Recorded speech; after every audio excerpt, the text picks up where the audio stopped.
আসসালামু আলাইকুম। এসএসসি ২০২৬ সালের প্রিয় শিক্ষার্থীবৃন্দু, আশা করছি সকলে ভালো আছো। তোমাদের এসএসসি ২০২৬ সালের পরীক্ষা কবে হবে এবং ২০২৬ সালের সর্বশেষ যে দুঃসংবাদটি তোমাদের জন্য রয়েছে সেই প্রসঙ্গে আজকে কথা বলবো। প্রিয় শিক্ষার্থীবৃন্দু, এসএসসি ২০২৬ সালের পরীক্ষার্থীদের জন্য সবচেয়ে বড় একটি দুঃসংবাদ রয়েছে। আজকের ভিডিওতে তোমাদেরকে জানিয়ে দেব সেই দুঃসংবাদটি। তার আগে তোমাদেরকে জানাবো এসএসসি পরীক্ষা কোন নিয়মে হবে এবং কোন সিলেবাসে তোমাদের পরীক্ষাটি হবে। দেখো, ২০২৬ সালের এসএসসি পরীক্ষা অনুষ্ঠিত হবে সম্পূর্ণ সংক্ষিপ্ত সিলেবাসে। যারা এখনো সংক্ষিপ্ত সিলেবাস অনুযায়ী পড়াশোনা শুরু করোনি তারা অবশ্যই সংক্ষিপ্ত সিলেবাস অনুযায়ী পড়াশোনা শুরু করে দাও, যাতে করে তোমাদের প্রস্তুতিকে আরো সহজ করতে পারো। এবার আসি তোমাদের ২০২৬ সালের এসএসসি পরীক্ষা কিভাবে হবে। ২০২৬ সালের এসএসসি পরীক্ষা হবে সম্পূর্ণ যেহেতু সংক্ষিপ্ত সিলেবাসে, তাই সংক্ষিপ্ত সিলেবাসের বাইরে থেকে কিন্তু কোনো প্রশ্ন আসবে না। এখন কথা হচ্ছে ২০২৬ সালের যে প্রশ্ন কাঠামো সেটা কি পরিবর্তন হবে কিনা। হ্যাঁ প্রিয় শিক্ষার্থীবৃন্দ, ২০১২ সালে যে শিক্ষাক্রম অনুসারে তোমাদের পরীক্ষাটি হয়েছিল, যারা তোমাদের বড় ভাই যারা রয়েছে ২০১২ সালে যারা শিক্ষার্থী ছিল তারা যেভাবে পরীক্ষা দিয়েছিল যে সিস্টেমে, সেই সিস্টেমে হচ্ছে তোমাদের পরীক্ষাটি হবে ২০২৬ সালে। অর্থাৎ একটু ব্যতিক্রম ভাবে তোমাদের এসএসসি পরীক্ষাটি অনুষ্ঠিত হবে। তাই অবশ্যই তোমাদেরকে ভালো একটি প্রস্তুতি গ্রহণ করতে হবে। কিভাবে হবে দেখো, আগে বর্তমানে এই যে সময়টা দেখো ২০২২, তারপরে ২৩, এর আগে ১৮ থেকে শুরু করে ২২-২৩ পর্যন্ত, ২৪ পর্যন্ত যেভাবে পরীক্ষা হয়েছিল যে সিস্টেমে, সেটা পরিবর্তন হচ্ছে। দেখো, ২০১৭ থেকে ২৪ পর্যন্ত যে সময়টা, এই সময়ের মধ্যে পরীক্ষা হয়েছিল হচ্ছে তোমার এমসিকিউ ছিল, তারপরে হচ্ছে সিকিউ ছিল এবং ব্যবহারিক যে সাবজেক্টগুলো রয়েছে সেই সাবজেক্টগুলো অনুযায়ী তোমাদের পরীক্ষা, ভাইদের পরীক্ষা হয়েছিল। কিন্তু ২০২৬ সালের এসএসসি পরীক্ষার ক্ষেত্রে কিন্তু এটি হচ্ছে না।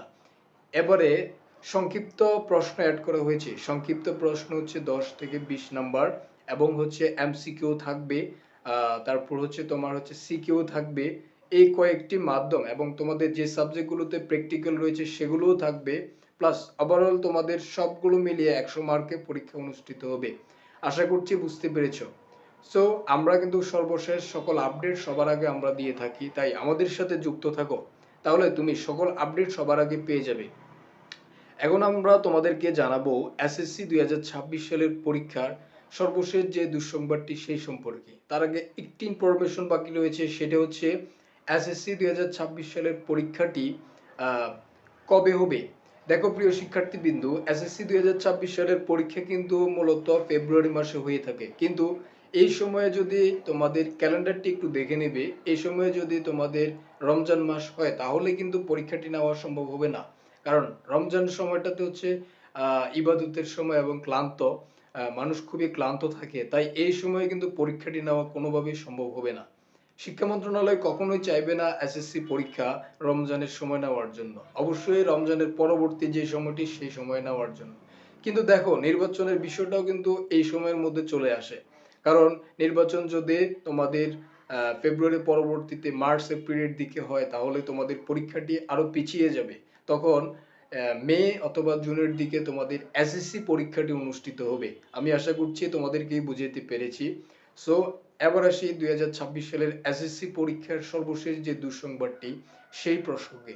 ২০২৬ সালের এসএসসি পরীক্ষার দুঃসংবাদ বলতে ২০২৬ সালের এসএসসি পরীক্ষার দুঃসংবাদটি হচ্ছে তোমাদের পরীক্ষাটি কিন্তু একটু পিছিয়ে যাচ্ছে, ঠিক না? যেহেতু রমজান প্লাস হচ্ছে তোমাদের নির্বাচনের যে বিষয়টি, কারণ এই পরিস্থিতিতে দেশে একটি বিশৃঙ্খল পরিবেশ সৃষ্টি হতে পারে। কখন? যখন তোমাদের নির্বাচনের যে সময়টা, তখন শিক্ষা মন্ত্রণালয় কখনোই চাইবে না এসএসসি পরীক্ষা যাতে নির্বাচনের সময় হয়। তাই অবশ্যই তোমাদের পরীক্ষাটি পিছিয়ে যাবে। এটাই তোমাদের হচ্ছে একটি দুঃসংবাদ বলতে পারো। কিন্তু এছাড়া আসলে শিক্ষা মন্ত্রণালয় তোমাদেরকে এমন কোনো দুঃসংবাদ এখনো দেয়নি যেটা শুনলে তুমি হতাশ হয়ে যাবে। এখন বর্তমানে যে আপডেটগুলো দিচ্ছে, আমরা প্রতিনিয়ত আমাদের চ্যানেলে আপডেটগুলো দিয়ে যাচ্ছি। সো পরবর্তীতে কি কোন টপিকে ভিডিও চাও, কোন ক্লাস চাও, সকল আপডেট আমরা দিয়ে দিব আমাদের চ্যানেলে। তাই আমাদের সাথে যুক্ত থাকো, চ্যানেলটি সাবস্ক্রাইব করে ফেলো, যাতে করে পরবর্তী আপডেট আসার সাথে সাথে নোটিফিকেশন পেয়ে যাও। সবাইকে অসংখ্য ধন্যবাদ। আসসালামু আলাইকুম রহমতুল্লাহ।